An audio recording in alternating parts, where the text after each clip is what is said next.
What if the reason you keep procrastinating has nothing to do with laziness, lack of discipline, or weak willpower? Sounds strange, doesn't it? Most people spend years blaming themselves for not taking action, when the real problem is that they've been fighting the wrong enemy. Modern psychology reveals something uncomfortable.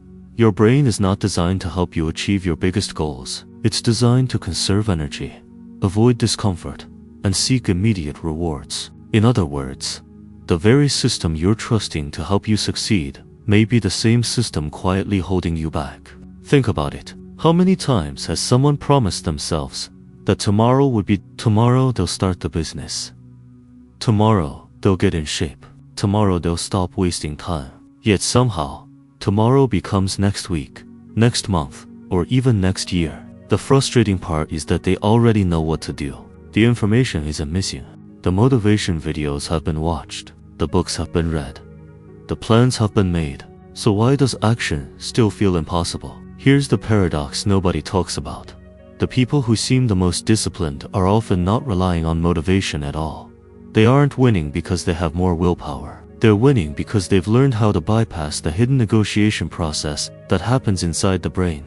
While most people argue with their resistance, they move before resistance has a chance to speak. That's where everything changes. Machiavelli understood that power belongs to those who learn to control forces that others don't even notice. The same principle applies internally. Hidden beneath every episode of procrastination is a predictable pattern, a sequence that can be interrupted and rewritten. Once a person understands that pattern, they gain access to something far more powerful than motivation: control. In this video, you'll discover a practical mental framework known as the overlap technique, a method designed to help you override hesitation, reduce resistance, rewire your dopamine-driven habits, and take action even when you don't feel like it. By the end, you'll understand why your brain has been working against you, and more importantly, how to make it work for you instead. Most people think procrastination is a character flaw, a sign of laziness, or proof that they simply don't have enough discipline. But that's not what's really happening under the surface.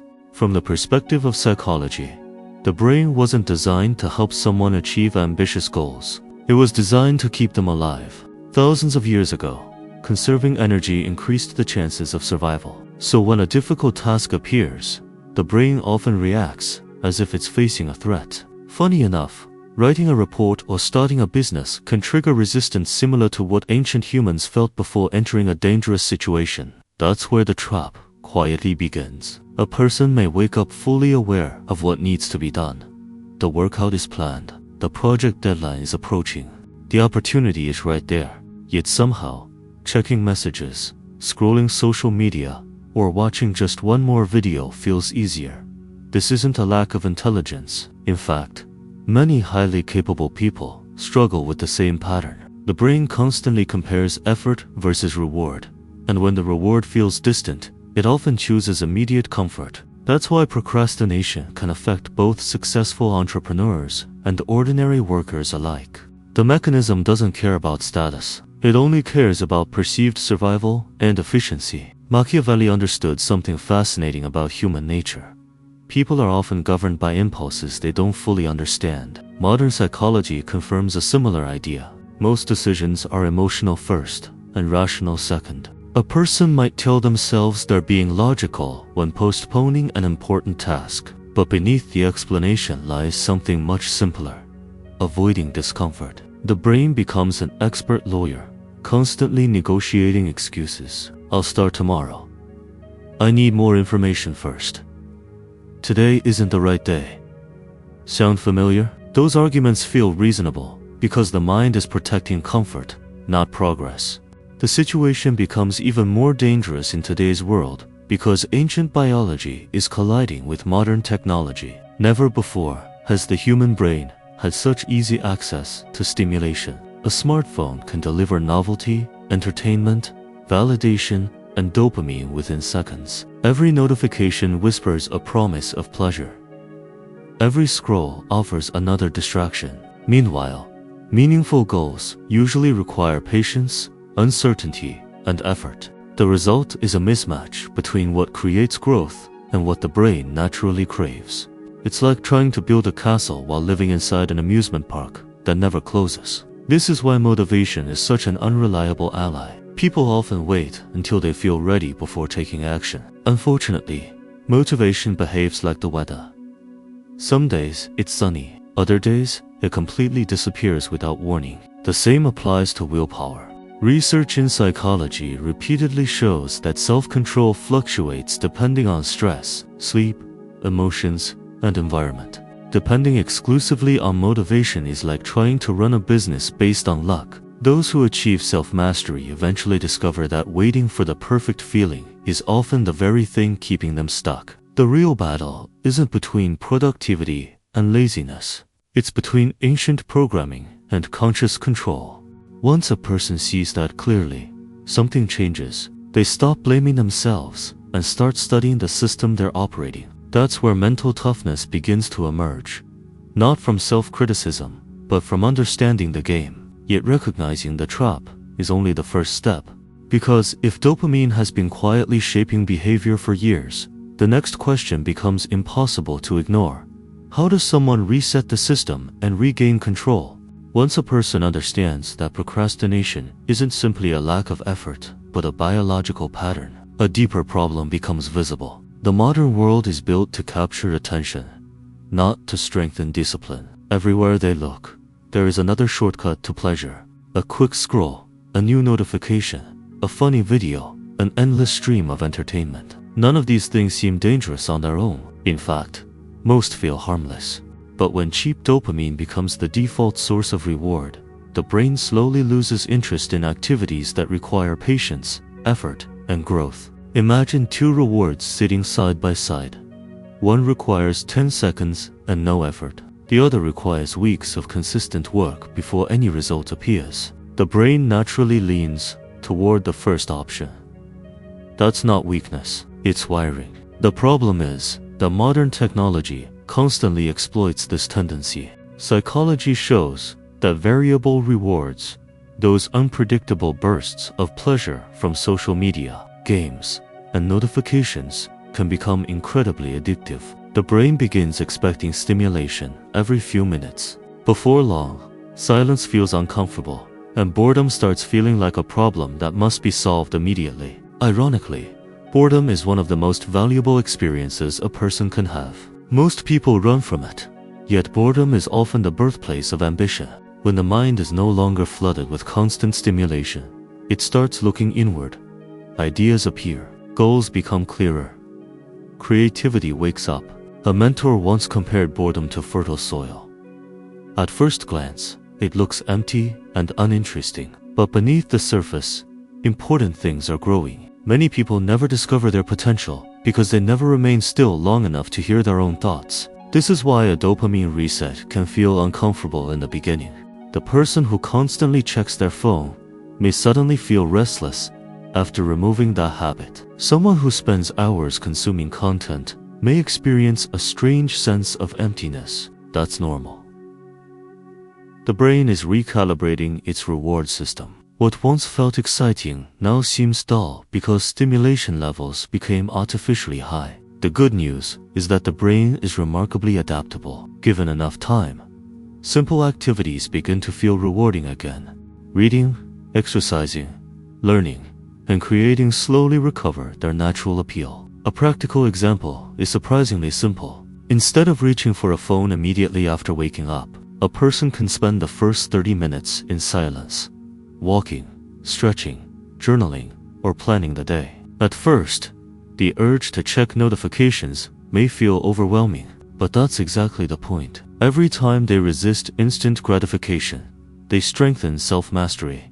Every time they choose intentional action over automatic stimulation, they train the brain to seek deeper rewards. Small victories accumulate faster than most people realize, and that's where real mental toughness begins taking shape. Machiavelli often emphasized the importance of controlling forces before those forces control you. In many ways, the modern attention economy follows the same principle. If a person does not consciously direct their focus, countless external systems will gladly do it for them. Restoring mental strength is not about rejecting pleasure altogether. It's about reclaiming authority over where attention goes and why. And once the noise starts fading, something interesting happens. The gap between knowing what to do and actually doing it becomes impossible to ignore, revealing the next battlefield that must be conquered. Before we continue, there's something important you should know. If what you've heard so far resonates with you, if you're starting to realize how invisible psychological forces shape your habits, decisions, and even the way people respond to you, the silent influence code, inside, you'll discover the psychological signals that shape how people perceive, trust, and respond to you. Inspired by timeless Machiavellian principles and modern psychology, if you're ready to understand the hidden dynamics most people never notice, click the link in the pinned comment and get instant access. Now, let's go deeper. There is a moment that almost nobody talks about. It's the tiny gap between deciding to do something and actually moving. In that brief window, procrastination does its best work. A person decides they're going to exercise, write, study, or tackle an important project. For a split second, the decision feels solid. Then the negotiation begins. The brain suddenly produces reasons to wait, delay, or postpone. Psychology reveals that most people don't lose the battle because they lack knowledge. They lose because they spend too much time listening to the internal debate. Think about how often this happens. The alarm goes off, and the mind immediately starts bargaining. Maybe 5 more minutes. The workout can wait until tomorrow.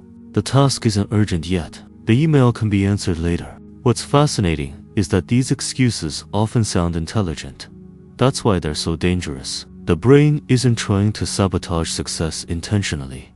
It's trying to avoid effort. From its perspective, conserving energy is still the safest option. Unfortunately, the modern world rewards execution, not negotiation. One of the most effective ways to break this cycle is what many high performers unknowingly practice: acting before the excuses arrive. This is where the 3-second kill switch becomes powerful. The principle is simple. The moment a person decides to act, they immediately begin moving within 3 seconds. No analysis, no emotional check, no search for motivation. If the decision is to exercise, they stand up immediately. If the decision is to write, they open the document immediately. Action must arrive before resistance organizes its defense. Machiavelli understood that hesitation often creates opportunities for defeat. The same principle applies internally. Every second spent negotiating gives the lower mind more time to strengthen its position. Imagine a king facing a rebellion. If he waits too long, the rebels gain momentum. The mind works in a surprisingly similar way. Every excuse that goes unchallenged becomes stronger.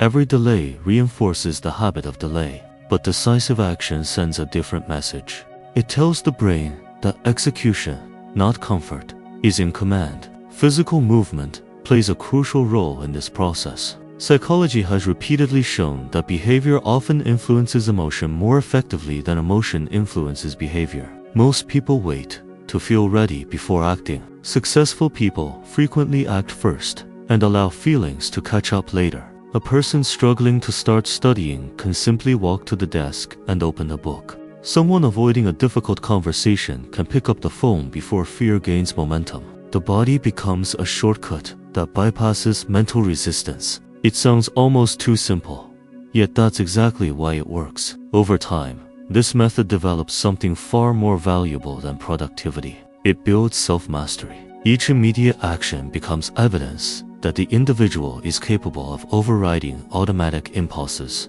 Discipline stops being a motivational slogan and becomes a lived experience. Mental toughness grows because the person repeatedly proves they can act despite resistance. And then something unexpected begins to happen. The discomfort that once felt like a warning starts looking more like a signal, one that points directly toward growth, power, and transformation. Most people spend their entire lives trying to avoid discomfort. They see resistance as a stop sign, a warning that something is wrong, or proof that they should turn around. But psychology suggests something far more interesting. What if discomfort isn't the enemy at all? What if the feeling of friction is actually evidence that growth is taking place? The person who understands this shifts from fearing challenge to studying it. Suddenly, The sensations that once triggered procrastination begin to reveal a hidden opportunity. Consider the first day someone starts exercising after years of inactivity. The muscles ache, breathing feels harder, the body complains. Yet nobody interprets sore muscles as failure. They recognize it as adaptation. The same principle applies to almost every meaningful area of life. Learning a skill feels awkward. Building a business feels uncertain. Developing discipline feels uncomfortable. That's not a flaw in the process. It's the process itself. The brain often mistakes unfamiliarity for danger, even when the person is moving in exactly the right direction. Machiavelli observed that strength is rarely forged in comfort. Leaders, warriors, and builders are shaped by adversity. The same pattern appears in modern self-mastery. Every challenge contains a lesson disguised as resistance. The difficult conversation teaches courage. The demanding project teaches persistence. The early morning routine teaches control. Most people only see the pain. The wise person learns to look beyond it and ask a different question. What is this experience trying to build inside me? That single shift in perspective changes everything. A practical exercise can help reinforce this mindset. Whenever a difficult task creates resistance, instead of saying, "This is hard," the person can ask, "What skill is this strengthening?" If they are struggling to focus, perhaps concentration is being trained.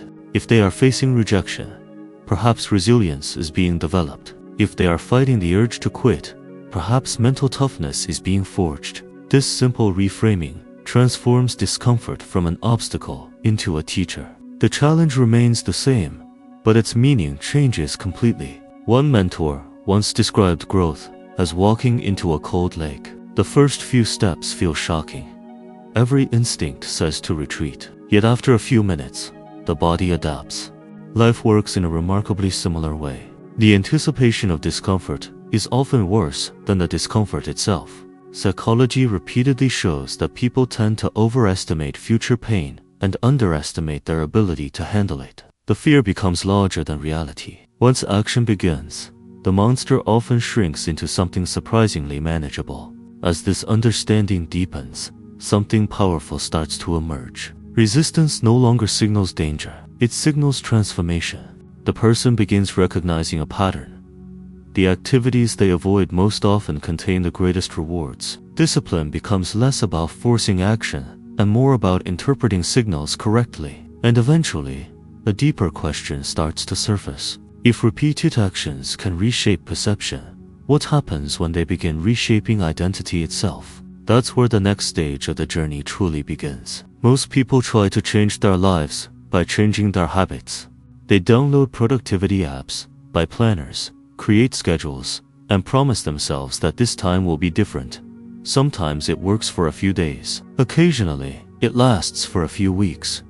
Then, almost without warning, old behaviors return. This happens because habits are often downstream from something much deeper: identity. Psychology consistently shows that people tend to act in alignment with who they believe they are. In other words, behavior usually follows self-image. A person who secretly sees themselves as lazy will struggle to maintain discipline, even when they genuinely want success. Someone who identifies as disorganized will unconsciously recreate disorder, no matter how many systems they install. The problem isn't a lack of knowledge. It's the invisible story running beneath every action. That's why lasting self-mastery begins when a person stops asking, "What should I do?" and starts asking, "Who am I becoming?" The answer to that question quietly shapes thousands of decisions each day. Machiavelli understood the power of perception, not only in how others see someone, but also in how a person sees themselves. A ruler who doubts his authority struggles to lead. A commander who questions his own capability creates uncertainty among his followers. The same principle exists internally.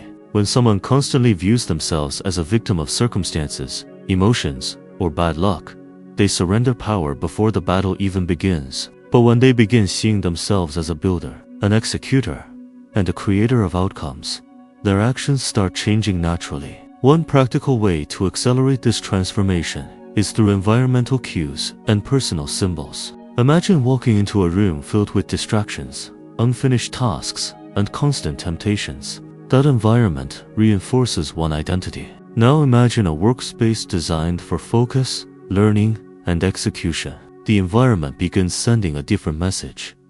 Even small symbols matter. A notebook used daily, a training schedule on the wall, or a simple morning routine can act as reminders of the person someone is becoming. Identity strengthens through repetition and evidence. This is why successful individuals often focus less on outcomes and more on standards. Instead of saying, "I want to finish this project," they think, "I am the type of person who completes what they start." Instead of chasing motivation, they reinforce a new self-image through action. Every completed task becomes proof. Every promise kept to themselves becomes evidence. Slowly, the brain begins updating its internal model. The individual no longer acts disciplined because they feel like it. They act disciplined because that's who they are. Over time, something remarkable happens. The internal conflict starts fading. Decisions that once required enormous effort become automatic. Procrastination loses much of its power because the person's identity no longer supports it. Mental toughness becomes part of their character rather than a temporary strategy. Yet there is still one final challenge ahead. Building a powerful identity is important, but true freedom emerges when that identity is expressed through consistent action, day after day, until a person becomes the unquestioned ruler of their own mind. At some point, every person faces a choice that appears small but shapes the direction of their entire life. The choice is between immediate pleasure and long-term fulfillment. On one side stands the lower self, always searching for comfort, convenience, and instant dopamine.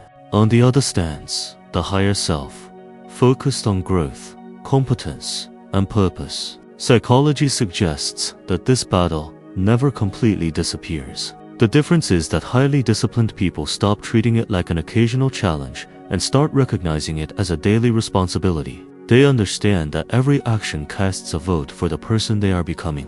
Most people assume happiness comes from avoiding effort, yet experience reveals a different truth. The satisfaction gained from completing a difficult task is far deeper than the pleasure of avoiding it. Think about the feeling after finishing a demanding workout, completing a major project, or finally handling a responsibility that had been delayed for weeks. The task itself may have been uncomfortable, but the reward that follows carries weight and meaning. This is because the human mind craves progress more than comfort, even if it temporarily forgets that fact. Machiavelli often emphasized that power belongs to those who can govern effectively. While he was speaking about leadership and kingdoms, the principle applies perfectly to self-mastery. Every person governs an internal kingdom made up of thoughts, impulses, habits, and emotions. Some rulers allow chaos to dominate. Others establish order through discipline and consistent standards. The goal is not perfection. The goal is authority. A wise ruler does not eliminate every challenge. He develops the capacity to respond wisely whenever challenges appear. One practical strategy is to create a personal reward loop around difficult actions. Instead of celebrating comfort, a person learns to celebrate execution. After completing a challenging task, they consciously acknowledge the victory. This doesn't require grand rewards. Sometimes simply recognizing progress is enough. The brain begins associating effort with achievement rather than suffering. Over time, difficult actions generate their own momentum. The individual no longer relies on motivation because the process itself becomes rewarding. This is where mental toughness starts operating almost automatically. A mentor once shared a lesson that stayed with many of his students. He said that every morning, two versions of a person wake up together. One seeks the easiest path. The other seeks the most meaningful path. Both voices speak throughout the day. The future is determined by which voice receives more obedience. That idea may sound simple, but it contains profound truth. Character is not built in dramatic moments. It is built through hundreds of ordinary decisions that nobody else sees. Every choice either strengthens freedom or strengthens dependence. Eventually, the person realizes that true sovereignty has very little to do with external success. Money, status, and recognition are valuable, but they are not the ultimate victory. The greatest achievement is gaining control over one's own mind. When discipline becomes a lifestyle, when procrastination loses its authority, when self-mastery guides decisions instead of emotion, something extraordinary happens. The individual no longer feels trapped by impulses or circumstances.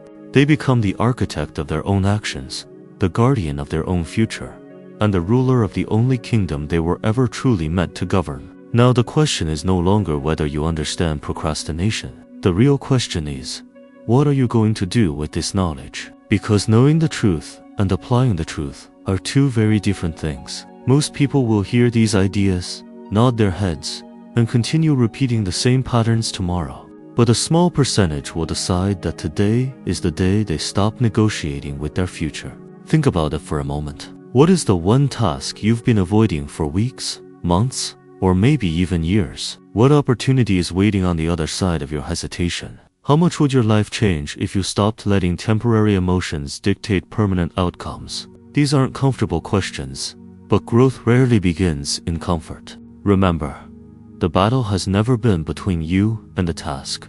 It's between your higher self and your lower self. One seeks cheap dopamine, instant gratification, and easy escapes. The other seeks growth, self-mastery, competence, and freedom. Every day, both versions compete for control. Every day, your actions decide the winner. The good news is that you don't need to become perfect overnight.